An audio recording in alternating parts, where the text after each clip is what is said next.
మహబూబాబాద్ జిల్లా కురవి మండలం బచ్చరాయి తాండాలో బుధవారం రాత్రి కురిసిన వర్షానికి రోడ్డు పూర్తిగా బురదమయమైంది.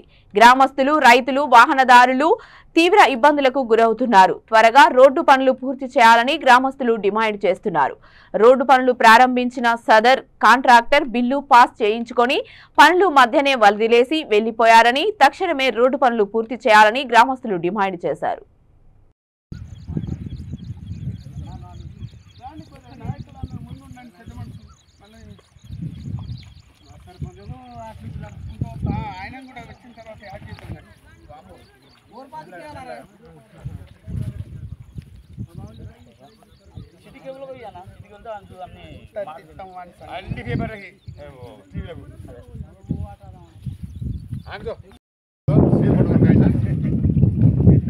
अरे ये थोड़ा है